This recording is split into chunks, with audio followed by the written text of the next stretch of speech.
Assalamualaikum warahmatullahi wabarakatuh.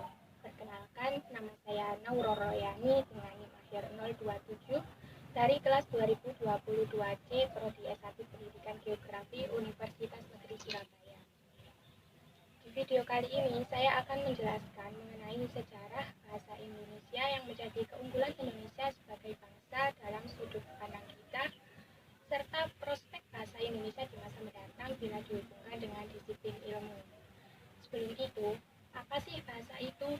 Menurut Kerap, bahasa adalah alat komunikasi antar anggota masyarakat berupa bunyi yang dihasilkan oleh alat ucap manusia. Dan bahasa yang dipakai di negara kita adalah bahasa Indonesia. Nah, bagaimana sih sejarah dari bahasa Indonesia itu sendiri? Sumber atau akar dari bahasa Indonesia itu adalah bahasa Melayu. Mengapa? Hal ini dikarenakan pada masa itu bahasa Melayu disebut sebagai lingua franca, yang berarti bahasa pengantara untuk berbagai kegiatan yang ada di masyarakat, seperti perdagangan dan kebudayaan. Hal ini juga dikarenakan apa yang ditulis dan diucapkan dalam bahasa Melayu itu sama, sehingga dapat memudahkan masyarakat untuk melakukan komunikasi. Pada tahun 1865, untuk kepentingan penjajahan, pemerintah Belanda menetapkan bahasa Indonesia ini sebagai bahasa resmi kedua. Mereka juga mendirikan sekolah yang di dalamnya menggunakan bahasa Melayu untuk pembelajarannya.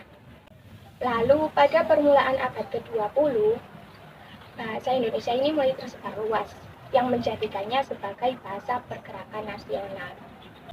Dalam hal ini, para pemuda juga ikut andil.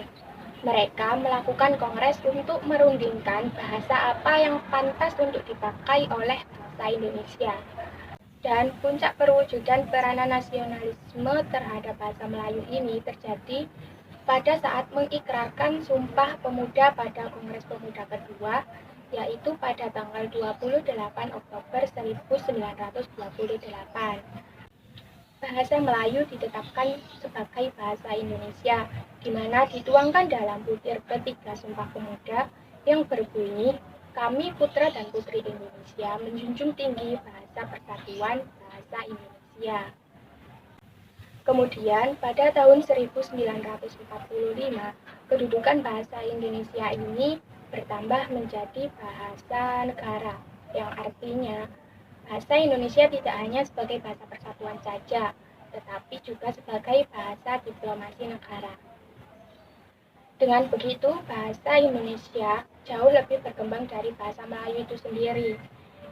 Dikarenakan beberapa keunggulan dari bahasa Indonesia, yaitu bahasa Indonesia ini dapat mudah dipelajari.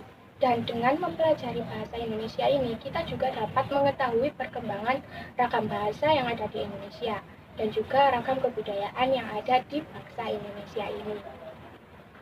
Lalu, bagaimana sih prospek bahasa Indonesia di masa mendatang bila dihubungkan dengan disiplin ilmu? Kelebihan belajar dan menggunakan bahasa Indonesia dengan baik dan benar itu dapat meminimalisasi dalam berbahasa. Banyak di antara kita yang kurang menggunakan bahasa Indonesia yang baik dan benar, tetapi kita tidak sadar akan hal itu. Jadi, bagaimana sih cara kita supaya dapat menggunakan bahasa Indonesia yang baik dan benar? Yaitu dapat dilakukan dengan menggunakan bahasa Indonesia sebagai bahasa sehari-hari di samping menggunakan bahasa Jawa sebagaimana kita orang Jawa Timur. Juga dapat dilakukan seperti mempelajari dan menerapkan bahasa baku di dalam acara-acara formal. Selain itu juga dapat dilakukan dengan banyak membaca buku. Dengan begitu kita dapat mengetahui kosakata baru yang ada di bahasa Indonesia. Diharapkan bahasa Indonesia kita ini lebih lestari dan kita lebih menampakkan peranan bahasa Indonesia di kehidupan yang lebih modern ini. Sebab bahasa Indonesia ini tidak hanya sebagai alat komunikasi antar masyarakat saja. Alangkah baiknya pengembangan bahasa Indonesia diikuti dengan pengajaran bahasa Indonesia yang baik dan benar, sehingga tetap terpelihara hingga ke generasi selanjutnya. Sekian video dari saya mengenai sejarah bahasa Indonesia serta prospek di masa mendatang bila dihubungkan dengan disiplin ilmu.